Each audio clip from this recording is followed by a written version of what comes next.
Imagine you're on a plane over the ocean and you spot this. Clear blue sky everywhere, except for one strange cloud hovering right over a tiny island, like the island is wearing a hat. Why would the atmosphere do that? And what does the weird cloud hat have to do with those mid-afternoon summer thunderstorms that blow up like clockwork along coastlines in places like Florida, Texas, or Long Island? Stick around because it's the same physics, and it even helps explain those rings of clouds that can outline islands at night. Recently, a friend of mine, Alex West, sent me that post of the weird clouds hovering over those islands. A quick Google search showed that this has been observed by many in the past, but without a solid explanation. Take this photo on Reddit taken from an airplane. You can clearly see that the clouds in the shot are hovering almost directly over these small islands, which is no coincidence. So, what's happening? Believe it or not, the reason for this phenomenon is related to why summer thunderstorms along a coastline almost always happen in the mid to late afternoons, which many of you have probably experienced. Whether you live in Southeast Texas or Long Island, New York, or even along the coast of a large lake like the Chicagoland area, from July through September, like clockwork, the weather often starts off sunny, but then clouds build through the afternoon until the sky opens up and you get a total downpour, only to clear up around sunset. This effect is most pronounced in Florida,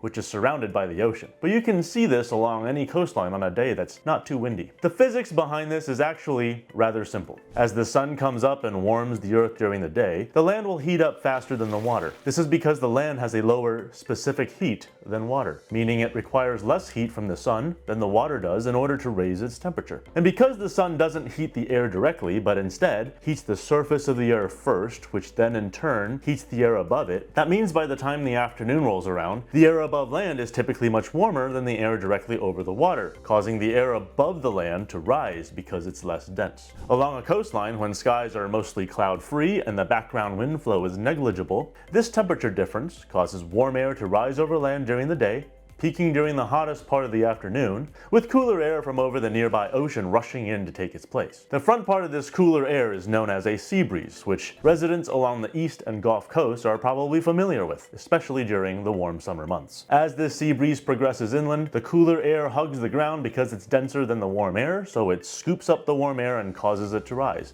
like a miniature cold front. If the air is unstable enough, meaning the air wants to continue rising if it's forced upward, then a thunderstorm could form. This is why summer thunderstorms along coastlines often start near the coast and move inland. In the case of Florida, because it's a peninsula surrounded on three sides by water, the sea breeze-induced thunderstorms can merge into clusters and wreak havoc over central Florida. If you've ever been to Orlando or to Disney in August, you know exactly what I'm talking about. At night, this effect is reversed. When the sun isn't shining, the land cools faster than the water, thanks again to its lower specific heat. So in the early morning hours before the sun comes up, the temperature differential between the land and ocean can be significant enough for the cool air to spill out toward the ocean away from land. This is what's known as a land breeze. Although more rare than daytime sea breeze-induced thunderstorms because there's less heat available to fuel the convection, some shallower clouds or weak showers can be seen pushing out over water along a land breeze. So now that we know how sea breezes and land breezes work, let's go back to that photo of clouds sitting over the islands. Since this photo was taken during the day, we know that the air above the islands warms faster than the air over the surrounding ocean. As that warmer air rises, it cools and the water vapor inside those air parcels condense and form clouds. Because the islands are small, these clouds don't turn into full-blown convective thunderstorms,